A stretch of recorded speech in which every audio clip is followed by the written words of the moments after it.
going on, guys? It's J-Ho bringing you a brand new video, and today we're back with more Destiny 2. So today we got the Bungie reveal stream for Armor 2.0 for Shadowkeep. Lots of new information in there, so let's get straight into it. So first of all, starting with your character inventory screen, you can notice that there's some changes made to the UI. You're going to see your stats alongside your armor pieces, and if you hover over each of these stats, it's going to give you a detailed breakdown of what it's doing for your character. So again, like they mentioned before, they're adding back the Destiny 1 stats in Intellect, Discipline, and Strength. Those improve the cooldowns of your super, your grenade, and your melee abilities. And so alongside the original stats, you're going to see 6 different stats, and if you hover over them, it's going to show you what tier it's at. So it's going to be a number out of 100, as we can see in this example on the screen. And then it's going to show you what that tier does for that ability. So for example, for this one on mobility, he's at tier 3, 30 out of 100, and it's going to increase his base speed by 12%. And if he increases it to tier 4, it's going to give him a 16% speed increase. So it's going to show you what it does for that specific stat. And then if you move on to one of the returning stats, so for this example for strength, he's at tier 3, also 39 out of 100. And for this one, it shows the exact cooldown time for this ability. So at tier 3, he has a 1 minute and 22 second melee cooldown. And if he goes to tier 4, it will go down to 1 minute and 8 seconds for his cooldown for the melee. So it's going to show you the exact cooldown times for your super, your melee, and your grenade for discipline, intellect, and strength.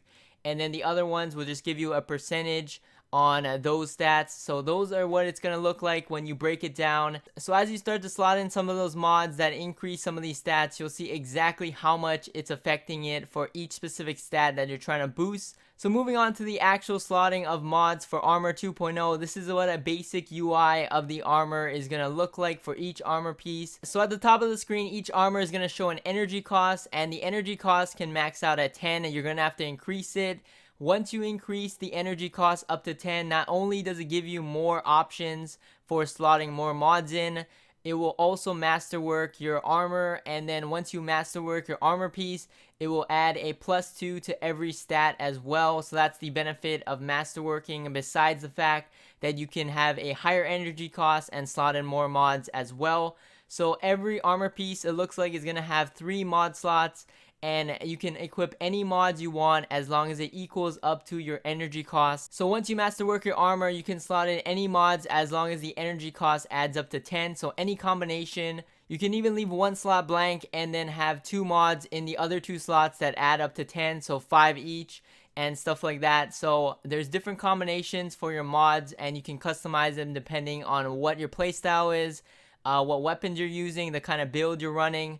All that stuff comes into play, and you can add all different types of customizations based on what you want to do. And then one more thing to note for every armor piece is that each armor piece has a different element on it. So for example, for this one, it's a void helmet. So for this specific helmet, you can only add void mods or generic mods that don't have elements on it.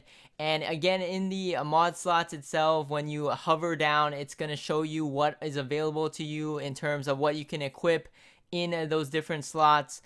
So it shouldn't be too difficult. Another thing to notice is that when you do masterwork your armor, they did add some new materials that you need to masterwork each armor.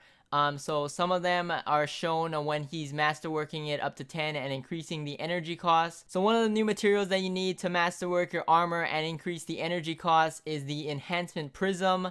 And then the other one is the Ascendant Shard, and that's what you need to max it out fully. It's also going to cost Glimmer and Legendary Shards as well when you're adding energy costs to go and masterwork your armor.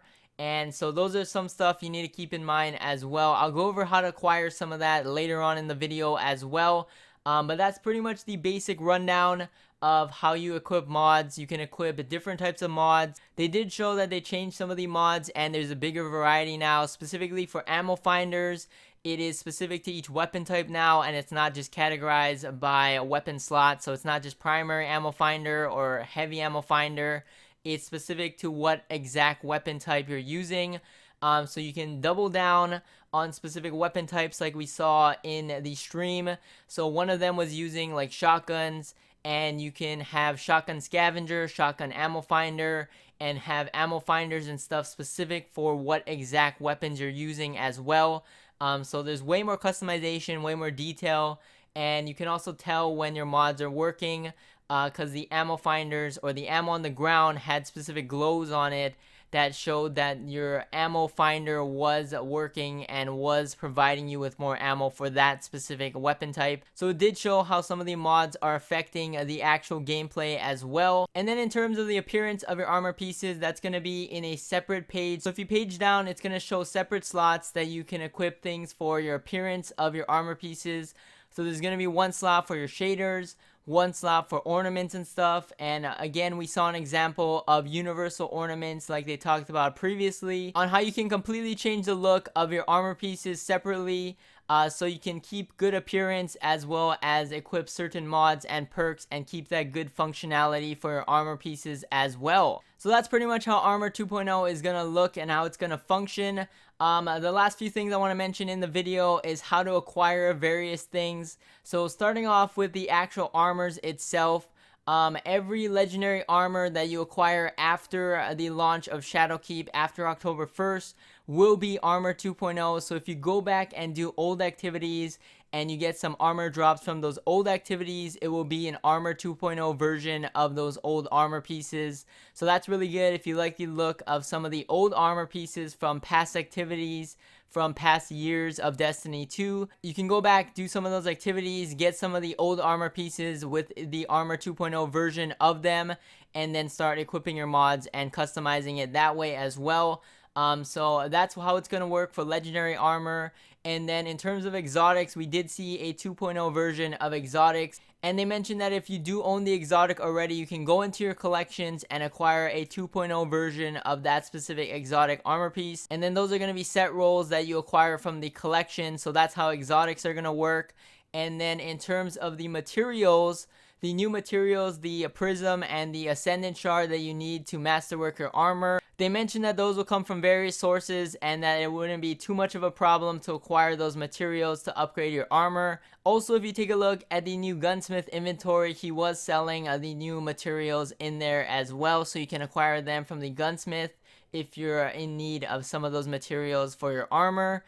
And then the last thing is the actual mods themselves. So in order to equip mods, you will need to acquire them one time, and then once you acquire them, they will be there forever and you can equip them on as many armor pieces as you want. In order to get some of the mods, they mentioned that there's different sources to get mods. You can get them directly from the gunsmith, you can get them from gunsmith packages or world engrams, and then also from pinnacle engram sources as well. So various different ways to get some of the mods that you're equipping, and all you need to do is acquire them one time and they will be available forever. So that's a good thing as well.